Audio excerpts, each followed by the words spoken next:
এক দেশে ছিল এক ছোট্ট পরী, নাম তার ঝিলমিল। সে ছিল একদম আলাদা, সবসময় গোলাপি জামা পরে, ডানায় হালকা চিনি রঙের পালক, তার হাতে একটা ছোট ঝকমকে ছড়ি। এই ছড়ি কিন্তু সাধারণ ছড়ি না, ওই ছড়ি নাড়ালে আকাশ থেকে ঝরে পড়তো তারার মতো হাসি, যার নাম ছিল ঝিলমিল তারা। ঝিলমিল যেখানেই যেত সেখানে সবাই হাসতো। কিন্তু একদিন সকালে ঘুম থেকে উঠে দেখে, ও মা, আমার জাদু ছড়ি নাই। ঝিলমিল কাঁদো কাঁদো গলায় বলল, আজকে তো হাসির উৎসব, আমি ছাড়াই সবাইকে হাসাবো কিভাবে? তখনই সে তার গোলাপি ডানায় উড়ে চলল মৌমাছি মামার দোকানে। মৌমাছি মামা বললেন, ছড়ি তো দেখি নাই, তবে সকালে এক দুষ্টু বাদর এসেছিল, তার মুখে চকমকে কিছুর কথা বলছিল। ঝিলমিল ভাবল, তাহলে নিশ্চয়ই আমার ছড়ি নিয়ে গেছে বাদর ল্যাজু। সে উড়ে চলল আম গাছের ডালে। সেখানে দেখা মিলল ঘুমন্ত ল্যাজু বাদরের। তার পাশে পড়ে আছে ঝিলমিলের ছড়ি, আর মুখে লেগে আছে জলজলিয়া গুড়।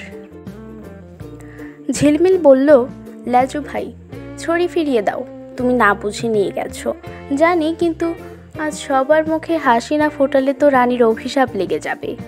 ল্যাজু কেঁদে ফেলল, আমি তো ভাবছিলাম এটা খেলনার ছড়ি, আমি তোমাকে ফিরিয়ে দিচ্ছি। হঠাৎ তখন আকাশ কালো হয়ে এলো। রাজার ঘরসওয়ার এসে বলল, তাড়াতাড়ি সবাইকে খুশি করো, না হলে আজকের হাসির উৎসব বাতিল হবে। ঝিলমিল সাথে সাথে ছড়ি ঘুরিয়ে দিল, আর তখনই পুরো আকাশ ঝিলমিল তারায় ভরে গেল। লোকজন হাসতে হাসতে নাচতে লাগলো, শিশুরা খেলায় ব্যস্ত, আর রানী হাসতে হাসতে বললেন, আমার প্রিয় গোলাপি পরী, তুই আবারও সবাইকে হাসালি। তখন ল্যাজু বাদল লজ্জা পেয়ে বলল, আমি আজ থেকে আর কিছু চুরি করব না, বরং সবাইকে খুশি করতে ঝিলমিল পরীর সহকারী হব। ঝিলমিল বুঝে গিয়েছিল জাদু শুধু ছড়িতে নয়, হাসি ফোটানোর ইচ্ছাতেই আসল জাদু লুকিয়ে থাকে, আর সেই থেকেই সে হয়েছিল সবার প্রিয় গোলাপি পরী। বন্ধুরা, গল্পটি কেমন লাগলো তোমাদের কাছে? আশা করি খুবই ভালো লেগেছে। ছোটবেলা থেকেই আমি প্রচুর ফেরি টেলসের কার্টুন দেখেছি, গল্পের বই পড়েছি। আজকে আমি ভাবলাম যে এরকমই কিছু একটা আঁকি। ছোট্টবেলা থেকে আমি না পরী খুবই পছন্দ করি, আর গোলাপি রঙটা আমার খুবই প্রিয়। তাই আজকে আমি ছোট্ট গোলাপি রঙের একটা কিউট পরী এঁকেছি।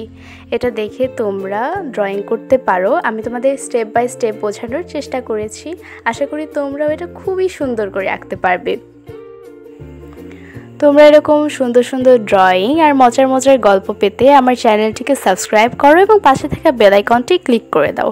আর আমার ড্রয়িং এবং গল্পটি যদি ভালো লেগে থাকে তাহলে লাইক বাটনে ক্লিক করে দিও। তোমরা কে কোন ক্লাসে পড়ো সেটা আজকের ভিডিওতে কমেন্ট করে জানিয়ে দিও, এবং পরবর্তীতে আমার থেকে কেমন ড্রয়িং তোমরা শিখতে চাও সেটাও কমেন্ট করতে একদম ভুলে যেও।